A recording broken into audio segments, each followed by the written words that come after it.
Sahabat SKS yang saya kasihi di dalam Tuhan Yesus Kristus, selamat jumpa dengan saya dalam perenungan firman Tuhan hari ini. Firman Tuhan terambil di dalam 1 Yohanes pasal 4 ayatnya yang ke-10.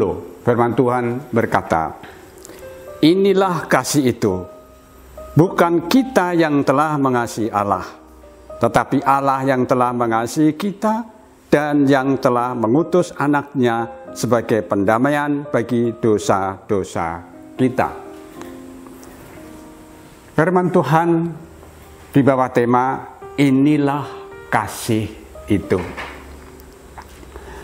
Bapak, Ibu, saudara-saudara sekalian, apakah kita pernah mengalami kesulitan untuk mengasihi seseorang yang seharusnya memang kita kasihi?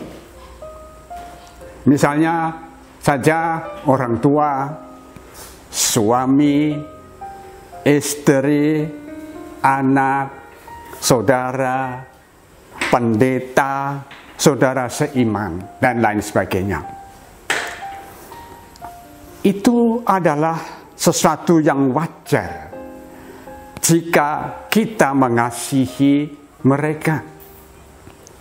Tetapi oleh karena berbagai alasan, kita telah berjuang untuk bisa mengasihi mereka, namun gagal terus dan gagal. Hal ini bisa membuat kita menjadi frustrasi. Rasul Yohanes di dalam ilham Roh Kudus memberikan kita kebenaran yang sangat mendasar tentang kasih ini. Yang pertama,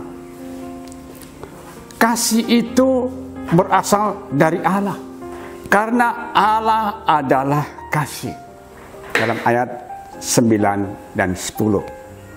Banyak orang berjuang untuk bisa mengasihi seseorang dengan sepenuh kasih, namun justru menjadi tertekan, frustrasi karena usaha mereka di luar kemampuan diri mereka yang dimilikinya.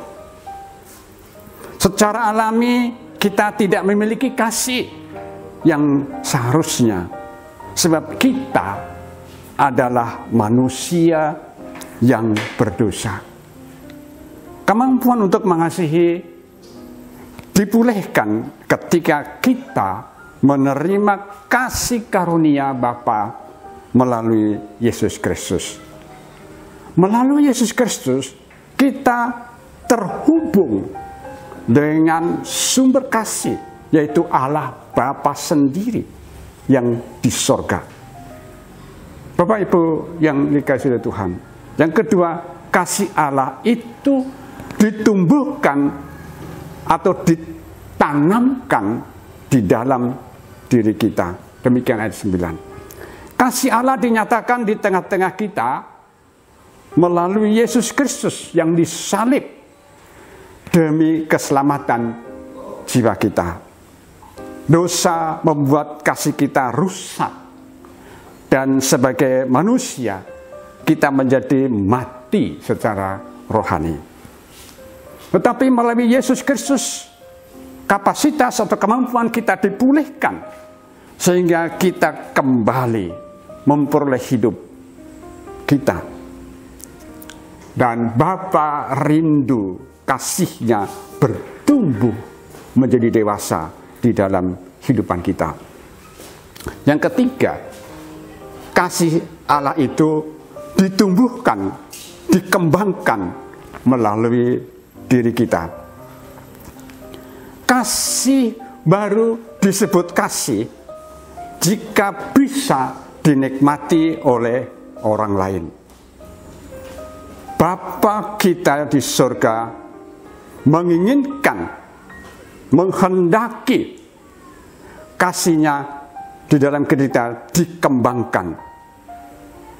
Dan Allah rindu memakai kita untuk menyalurkan kasih itu kepada sesama. Kesempurnaan kasih Allah semakin nyata dalam diri kita ketika kita saling mengasihi. Kasih itu bukan sekedar teori, Bapak Ibu.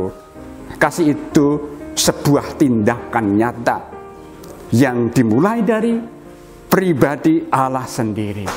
Dianugerahkan kepada kita, ditumbuh kembangkan melalui kita, sehingga Allah yang tidak kelihatan menjadi nyata terlihat kepada seluruh umat manusia melalui tindakan kita.